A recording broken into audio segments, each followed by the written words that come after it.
Halo pemirsa, berjumpa lagi dengan kami di One News International TV One Newscom.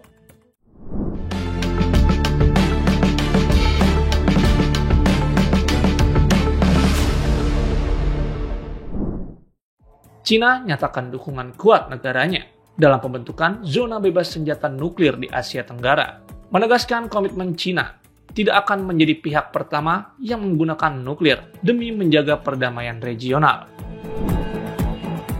Informasi lainnya, di tengah meningkatnya serangan Rusia ke Ukraina, Jerman nyatakan siap mendanai 2 sistem pertahanan Patriot ke Ukraina, menyusul pernyataan Donald Trump yang bersedia menyatakan sistem tersebut.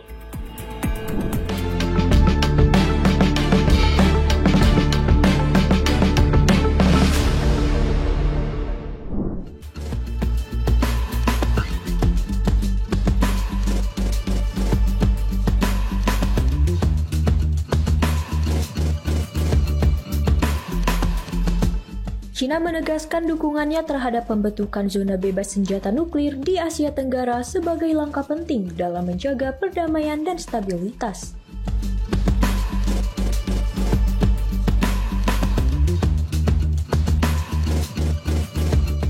Pernyataan tersebut disampaikan oleh Kolonel Senior Jiang Bin, juru bicara Kementerian Pertahanan Cina, saat konferensi pers di Beijing, Senin, 14 Juli 2025.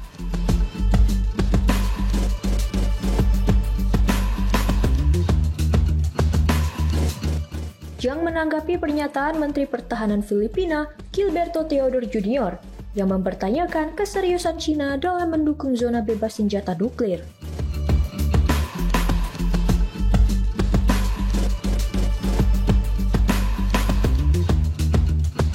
Gilberto Teodoro Jr. menilai Cina harus lebih dahulu melakukan denuklirisasi.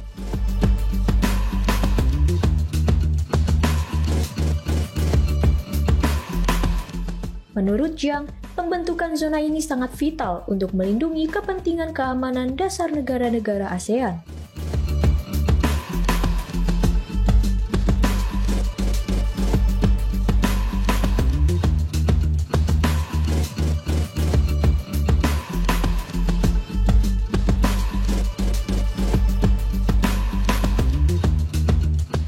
Cina secara tegas mendukung perjanjian zona bebas senjata nuklir Asia Tenggara dan menyatakan kesiapannya menjadi salah satu penanda tangan pertama protokol perjanjian tersebut.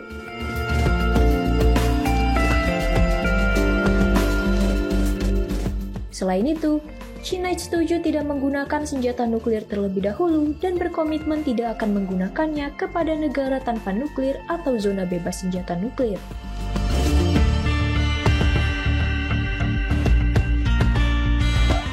Jiang menambahkan bahwa Cina merupakan satu-satunya negara pemilik senjata nuklir yang membuat komitmen tersebut.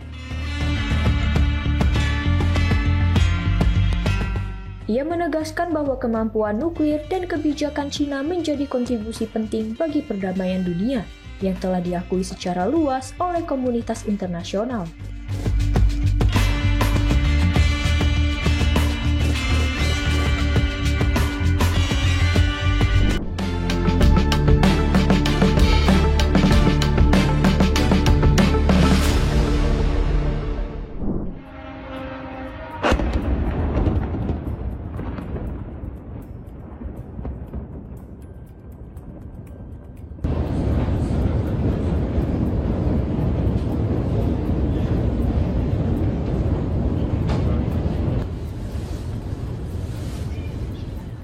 Pemerintah Jerman menyatakan kesiapannya mendanai 2 sistem pertahanan udara Patriot untuk Ukraina.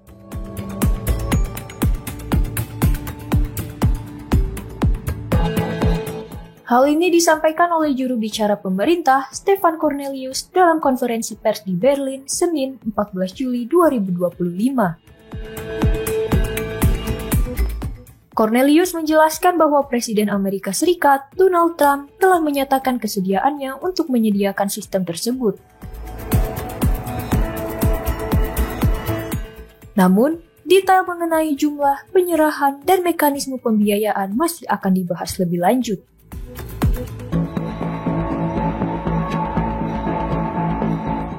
Ia menambahkan Ukraina sangat membutuhkan setiap sistem pertahanan tambahan guna menghadapi serangan udara Rusia yang semakin intensif.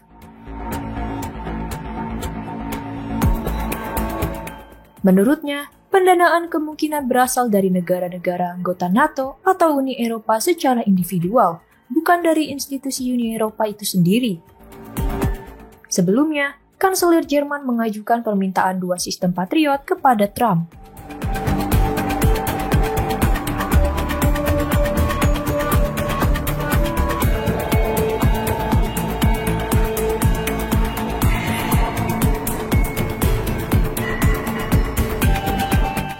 Setelah komunikasi berlanjut, jumlah yang disediakan disebutkan bertambah. Cornelius juga menyatakan kebutuhan Ukraina saat ini jauh melampaui jumlah yang tersedia. Jerman telah mengirim 3 sistem Patriot ke Ukraina dan kini hanya memiliki 6 unit tersisa.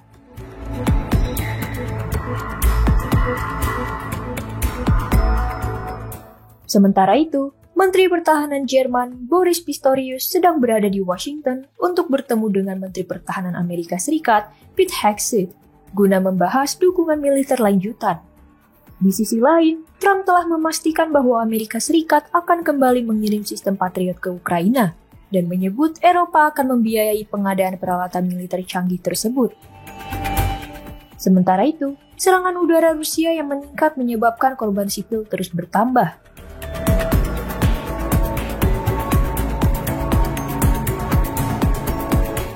Data Perserikatan Bangsa-Bangsa mencatat Juni 2025 menjadi bulan paling mematikan dalam 3 tahun terakhir, dengan 232 warga sipil tewas dan lebih dari 1.300 lainnya terluka.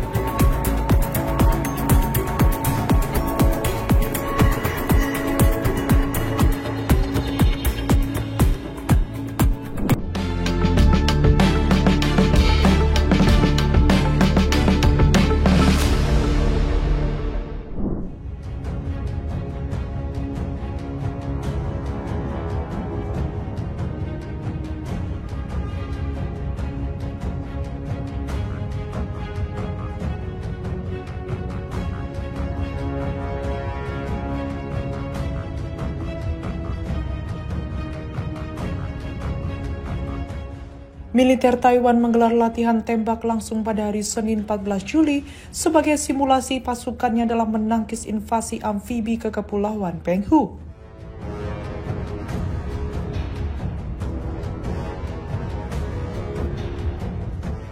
Pasukan menembakkan rudal Javelin, senapan mesin, dan peluru tank ke sasaran-sasaran maritim.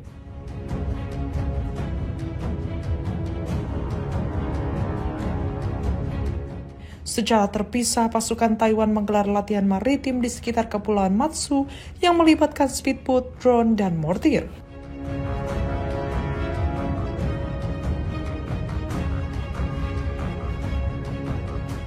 Tentara melepaskan tembakan dari speedboat karet dan posisi-posisi di pantai menanggapi simulasi gangguan zona abu-abu yang dilakukan oleh penjaga pantai Tiongkok dan kapal-kapal penangkap ikan di kepulauan tersebut.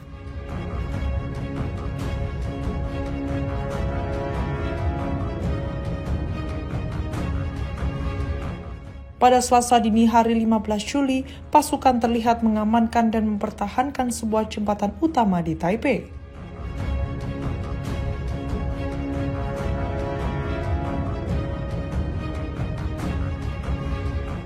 Tahun ini menandai pelaksanaan ke-41 latihan Hankuang tahunan dan yang paling komprehensif sebagai respon terhadap peningkatan penggunaan militer dan ancaman Tiongkok.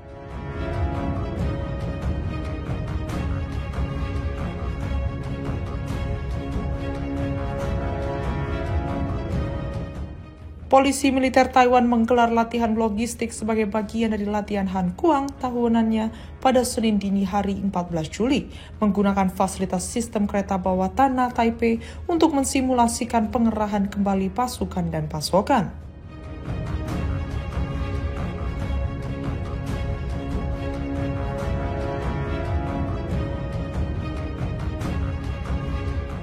Latihan ini juga menampilkan sayap tempur taktis pertama Angkatan Udara yang melakukan latihan perbaikan landasan pacu malam hari pada Minggu 13 Juli malam dengan simulasi serangan dan perusakan bandara oleh pasukan musuh.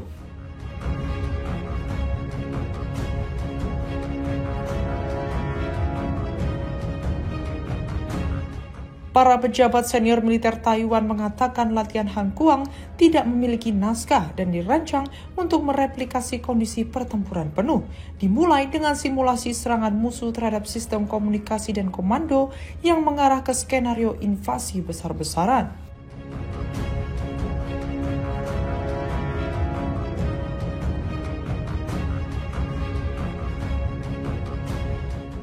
Latihan ini bertujuan untuk menunjukkan kepada Tiongkok dan komunitas internasional bahwa Taiwan bertekad untuk mempertahankan diri dari serangan atau invasi Tiongkok, kata para pejabat.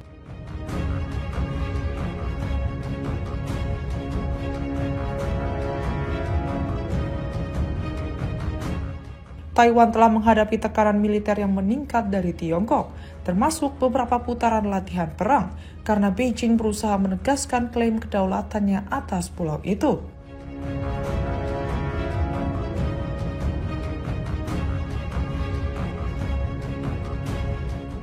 Taiwan menolak pernyataan kedaulatan Tiongkok.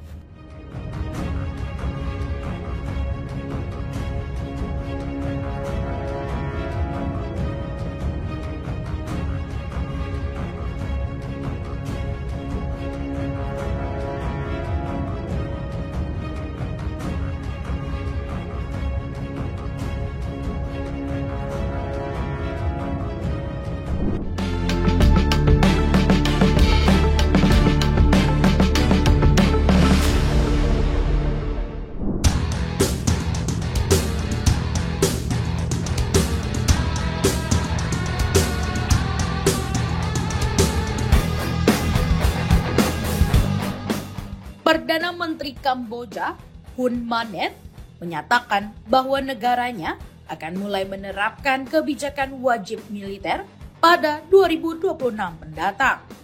Di tengah meningkatnya ketegangan dengan Thailand terkait sengketa wilayah perbatasan.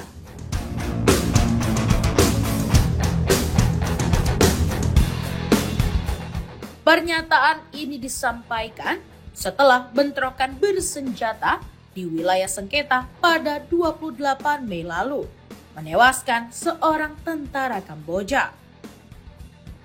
Sejak insiden tersebut, kedua negara berupaya meredakan ketegangan.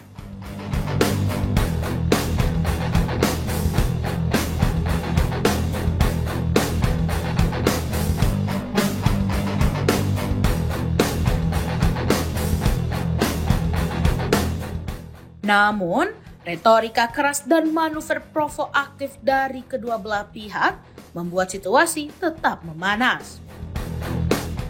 Ketegangan ini turut berdampak pada politik domestik Thailand setelah Perdana Menteri Paetong Transinawatra dicopot dari jabatannya akibat bocornya rekaman percakapannya dengan mantan Perdana Menteri Kamboja Hun Sen.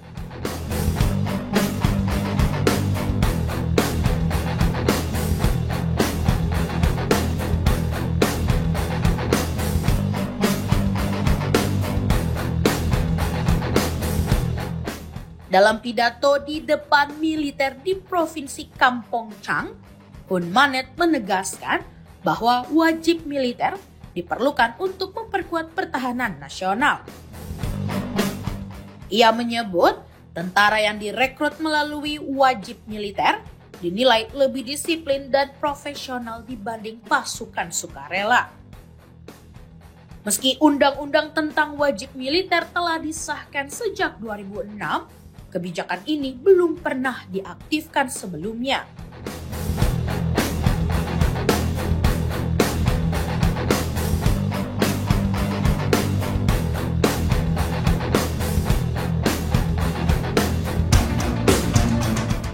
Aturan tersebut mewajibkan warga negara berusia 18 hingga 30 tahun untuk menjalani dinas militer. Sementara perempuan hanya bersifat sukarela. Sebagai perbandingan, Thailand telah lama menerapkan sistem wajib militer bagi pria berusia 20 tahun melalui undian tahunan.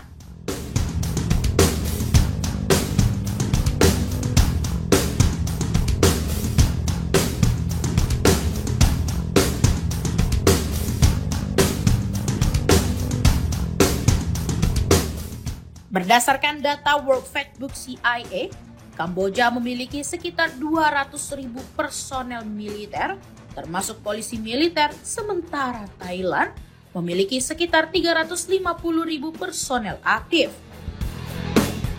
Selain mengaktifkan wajib militer, Hun Manet juga mendorong peningkatan anggaran pertahanan.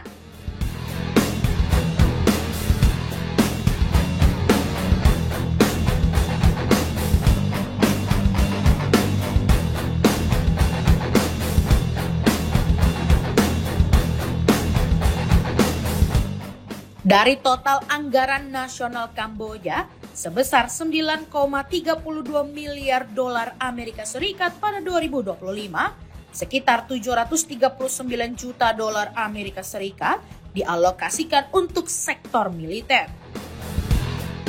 Hun Manet juga meminta pemerintah Thailand untuk membuka kembali seluruh pos perbatasan yang ditutup secara sepihak. Ia memperingatkan bahwa jika tuntutan tersebut diabaikan, Kamboja siap mengambil langkah balasan dalam waktu singkat.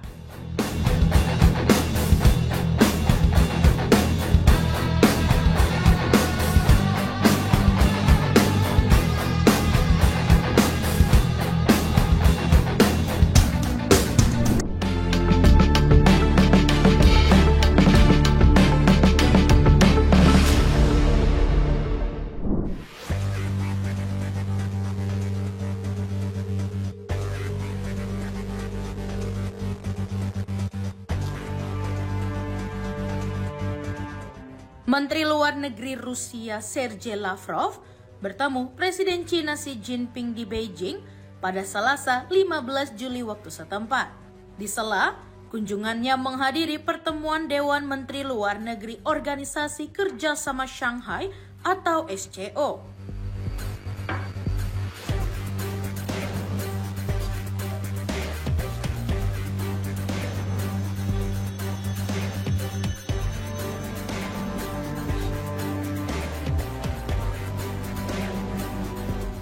Dilansir dari AFP, Kementerian Luar Negeri Rusia menyatakan bahwa pertemuan tersebut membahas berbagai isu politik bilateral.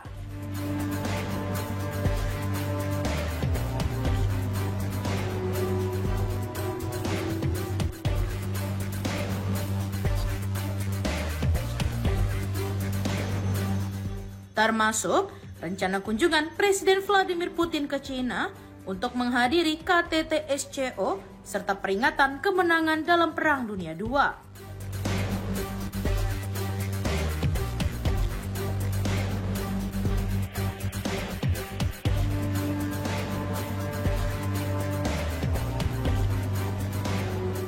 Menurut kantor berita TASS, pertemuan Lavrov dengan Xi berlangsung setelah Presiden Cina itu menggelar pertemuan umum dengan para menteri luar negeri negara anggota SCO.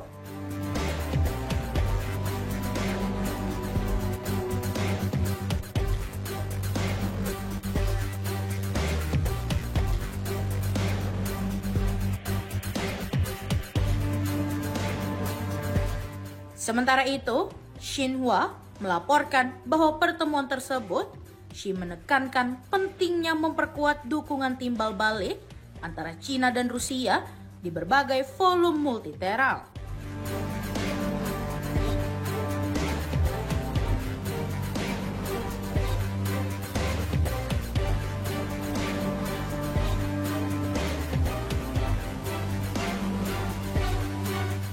Ia juga menyebut kedua negara harus bekerja sama dalam menggalang negara-negara selatan global demi mendorong sistem internasional yang lebih adil dan rasional.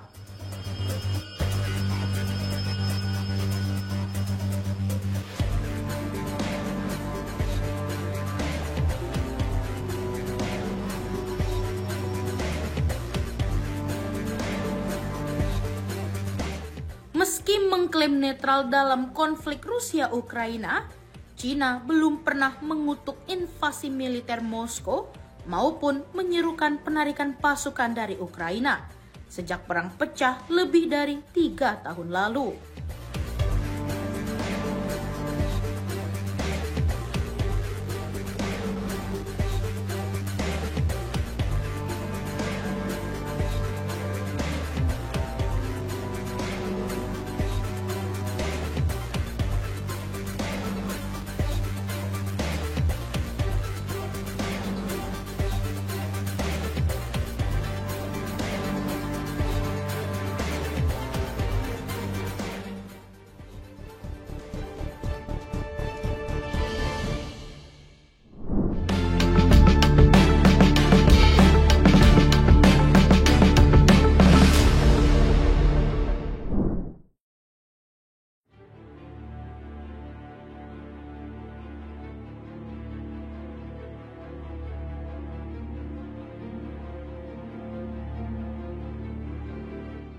Rusia mengklaim pada hari Senin bahwa pasukannya menyerang fasilitas militer Ukraina.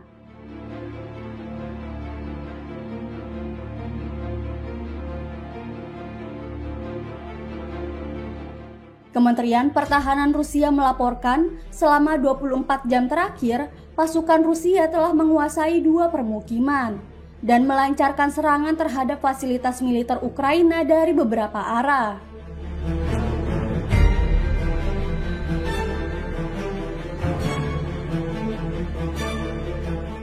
Rusia juga menargetkan pusat rekrutmen militer, infrastruktur bandara militer, dan depot penyimpanan ron dan rudal anti kapal.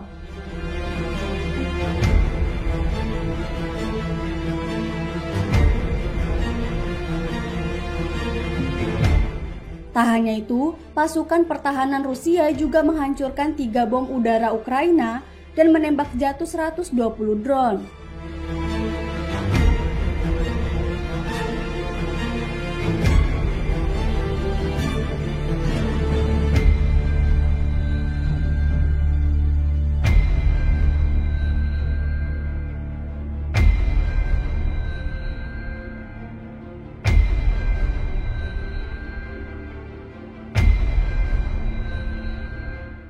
Sementara itu, pada hari yang sama, Staf Umum Angkatan Bersenjata Ukraina melaporkan 88 bentrokan di sepanjang garis depan hingga Senin sore.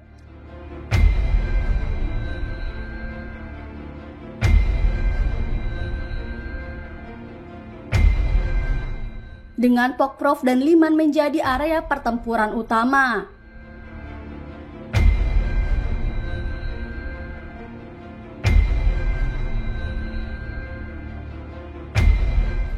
Selain itu, pasukan Ukraina juga mengatakan pihaknya menangkis puluhan serangan Rusia dan melaporkan serangan udara di wilayah Chernihiv dan Sumy.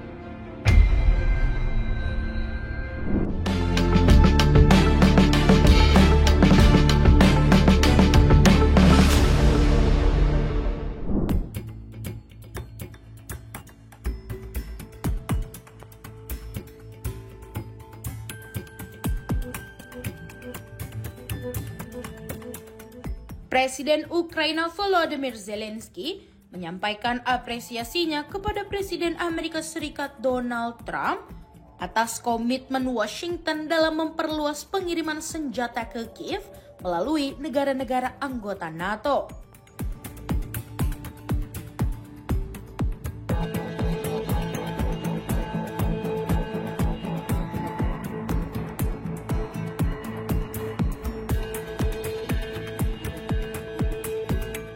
Pernyataan itu ia sampaikan dalam pidato malamnya pada Senin 14 Juli, usai melakukan percakapan via telepon dengan Trump.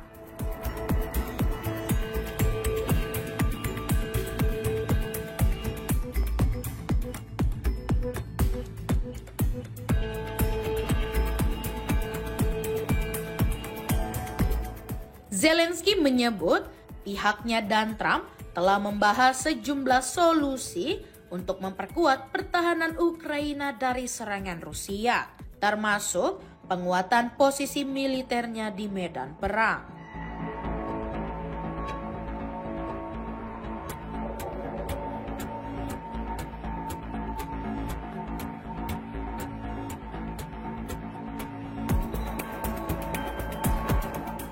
Sebelumnya, Sekretaris Jenderal NATO Mark Rutte menyatakan Ukraina akan menerima pasokan senjata dalam jumlah besar yang mencangkup sistem pertahanan udara, rudal, dan amunisi.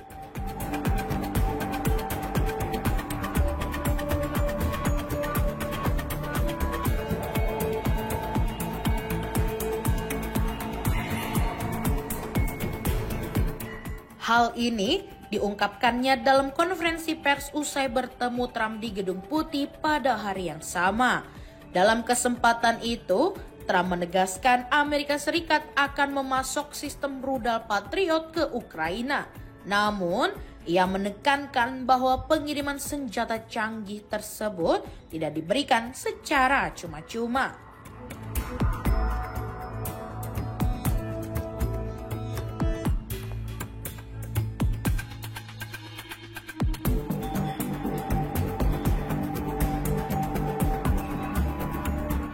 Berdasarkan kesepakatan terbaru antara Amerika Serikat dan NATO, seluruh biaya persenjataan akan ditanggung penuh oleh negara-negara anggota aliansi.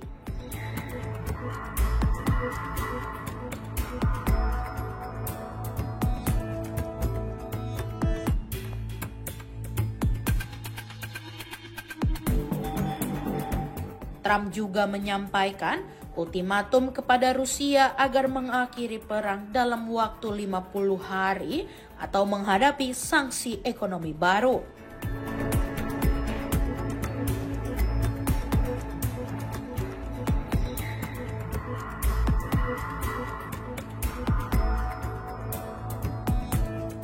Ia mengancam akan menerapkan tarif dagang tambahan sebesar 100%, termasuk terhadap negara-negara mitra Rusia yang masih menjalin hubungan dagang.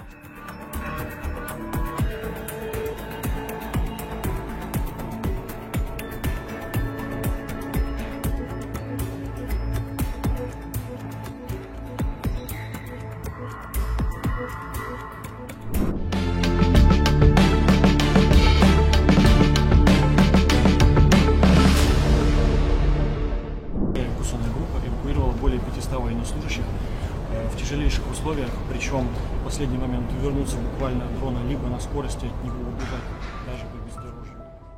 Sebuah bentuk peperangan baru muncul di langit Ukraina melalui adu teknologi drone antara Rusia dan NATO yang mendukung Ukraina. Media Swiss Neue Zürcher Zeitung menyebut taktik dan teknologi drone Rusia kini jauh lebih canggih. Drone Rusia memiliki mesin, sistem navigasi, dan komunikasi yang semakin tahan terhadap gangguan serta bisa menyerang dari sudut yang sulit dijangkau pertahanan udara. Rusia bahkan telah mengintegrasikan kecerdasan buatan atau AI untuk menghindari alat peredam sinyal dan meningkatkan akurasi misi.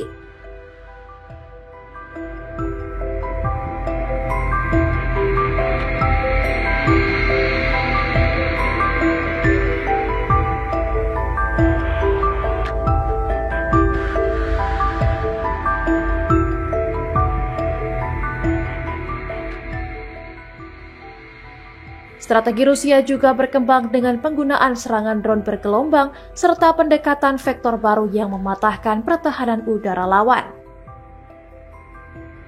Taktik mereka juga mencakup tekanan psikologis, seperti menyerang pusat perekrutan Ukraina hingga warga sipil berlindung di ruang bawah tanah. Manual taktik baru Angkatan Darat Amerika Serikat dinilai ketinggalan zaman karena hanya menyarankan isyarat tangan dan tembakan manual untuk melawan drone.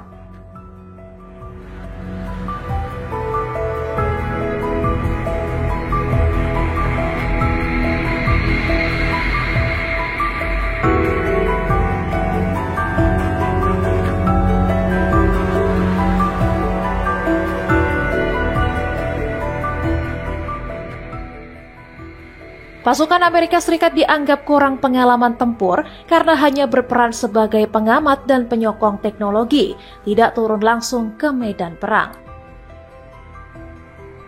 Ukraina disebut sebagai laboratorium tempur, tempat Barat menguji dan mengevaluasi strategi militer. Menurut analis Rusia, pendekatan Amerika Serikat kini lebih berfokus pada bisnis militer ketimbang pengalaman lapangan langsung.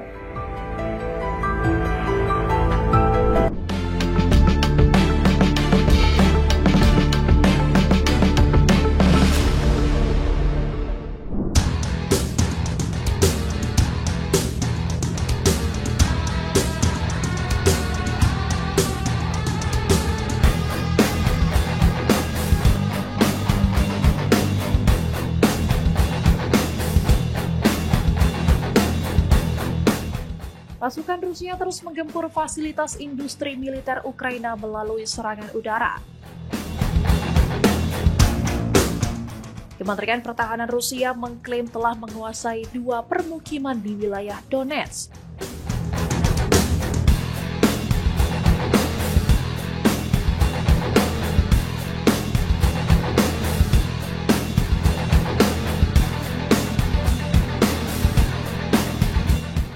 Selain itu, mereka juga menargetkan pusat pelatihan operator drone dan titik penempatan sementara militer Ukraina. Rusia mengklaim berhasil menghancurkan 2 peluncur rudal Patriot dan 1 stasiun radar milik Ukraina. Sebanyak 9 bom udara dan 215 drone juga berhasil dicegat pasukan Rusia.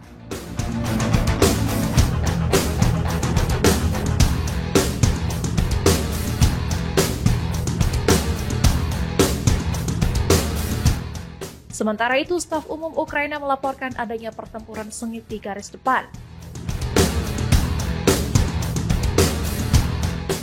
Tercatat, sebanyak 97 pertempuran terjadi hingga Minggu sore waktu setempat.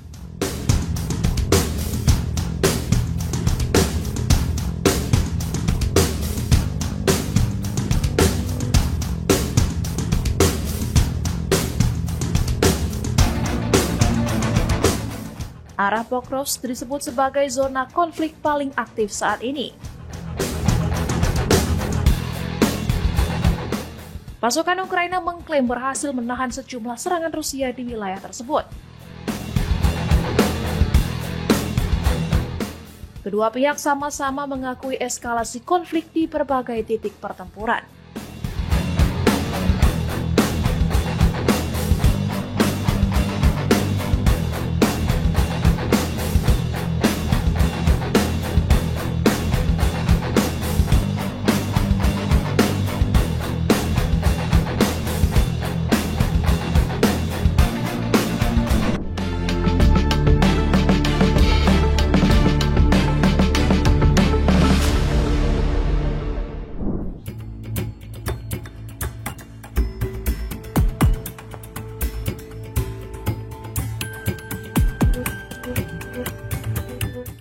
Rusia akan membuka kembali penerbangan langsung ke Korea Utara, menandai pertama kalinya rute Moskow-Pyongyang diaktifkan sejak dimulainya invasi Rusia ke Ukraina.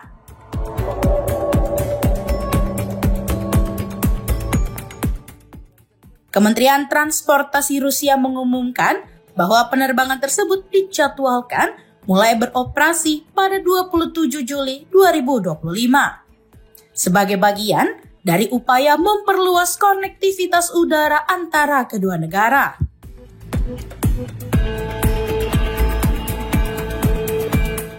Kementerian menyebut bahwa ini akan menjadi kali pertama ibu kota kedua negara dihubungkan secara langsung sejak era Uni Soviet.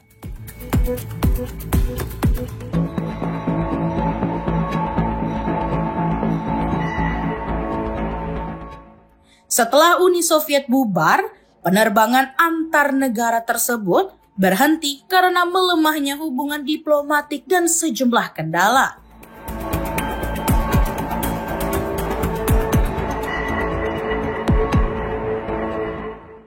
Termasuk sanksi internasional, masalah keamanan maskapai Air Koryo, dan larangan terbang dari Uni Eropa sejak 2006.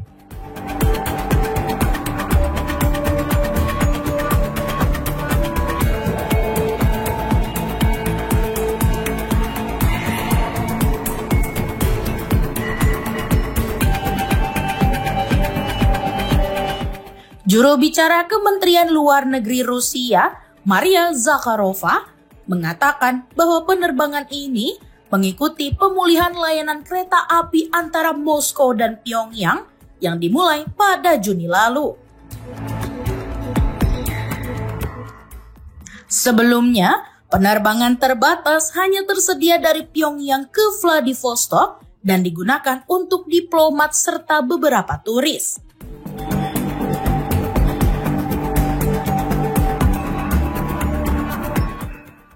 Sejak invasi ke Ukraina, Korea Utara diketahui mempererat hubungan dengan Moskow.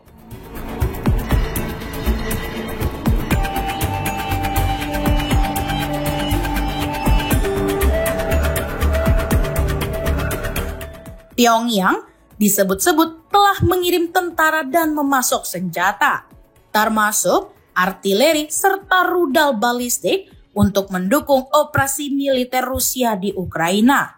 Langkah ini menuai kecaman dari Amerika Serikat dan sekutunya.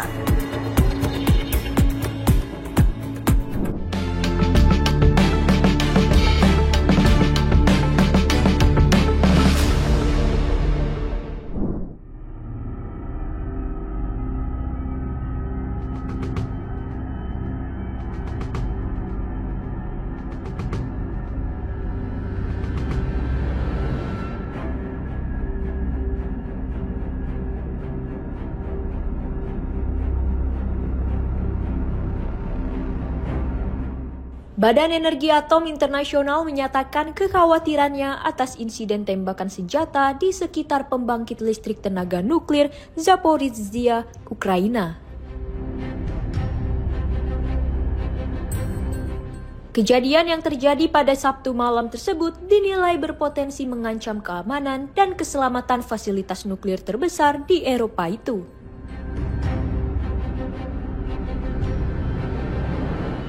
Direktur Jenderal IAEA, Rafael Mariano Grossi, dalam pernyataannya mengungkapkan bahwa tim IAEA yang bertugas di lokasi mendengar ratusan kali tembakan selama sekitar 1 jam.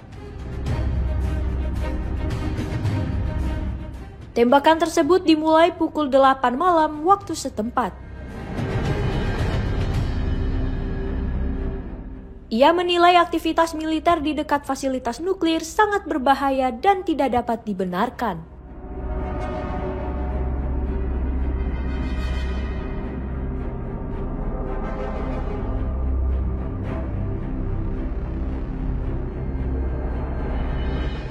Grossi juga menyampaikan keprihatinannya terhadap peningkatan penggunaan drone di sekitar PLTN sejak awal tahun ini.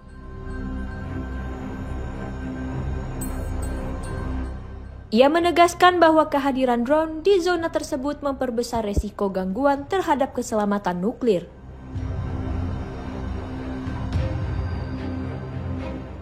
Menurut laporan awal, tim IAEA yang melakukan pemeriksaan pada Minggu pagi menemukan selongsong peluru kecil di sekitar reaktor unit 5 dan 6. Meski tidak ditemukan kerusakan fisik seperti pecahan kaca, investigasi masih terus dilakukan untuk mengungkap detail lebih lanjut terkait insiden tersebut. Sementara itu, PLTN Zaporizhzhia yang terletak di wilayah konflik Rusia-Ukraina telah lama menjadi perhatian internasional karena rawan menjadi sasaran eskalasi militer.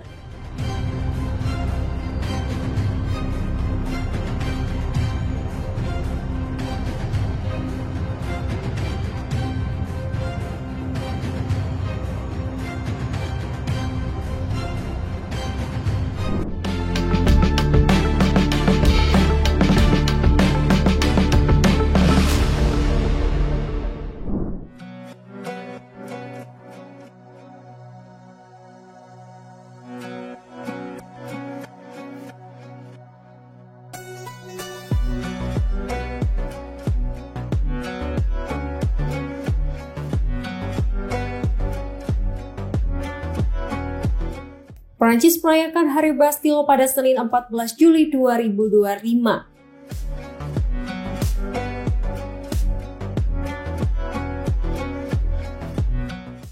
Presiden Prancis Emmanuel Macron meninjau pasukan dan menyaksikan parade militer di Champs-Élysées.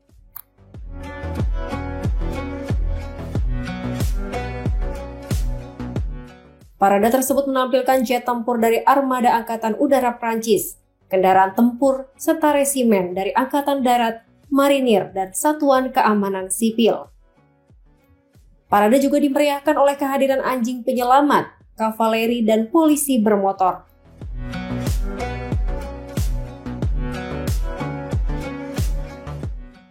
Pada Minggu 13 Juli 2025, Macron mengumumkan rencana untuk mendorong peningkatan pengeluaran pertahanan Prancis.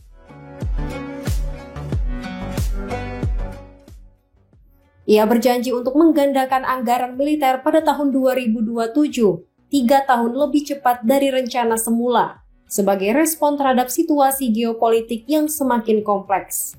Sebelumnya, Prancis menargetkan peningkatan anggaran pertahanan 2 kali lipat dari tingkat tahun 2017 pada tahun 2030. Namun, Macron kini berkomitmen untuk mencapai target tersebut pada tahun 2027.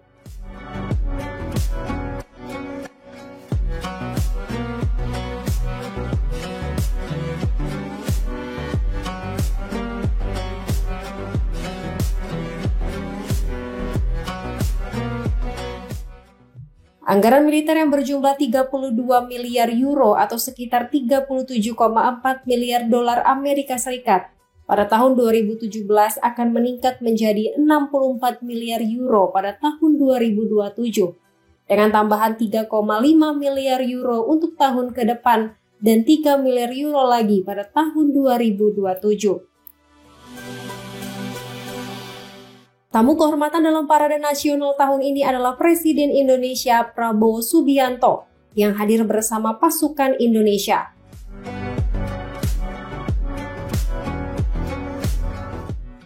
Mereka membuka parade darat dengan penampilan meriah dari marching band militer.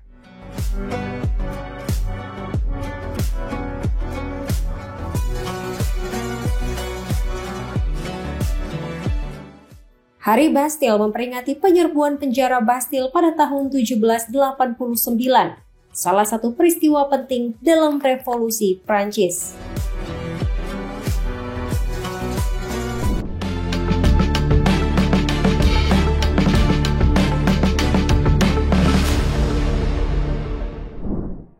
Demikian informasi yang dapat kami sampaikan pemirsa. Terima kasih telah bergabung bersama kami. Sampai jumpa di Wanis Internasional berikutnya setiap Senin sampai Jumat pukul 8 malam hanya di kanal YouTube TV One Newscom.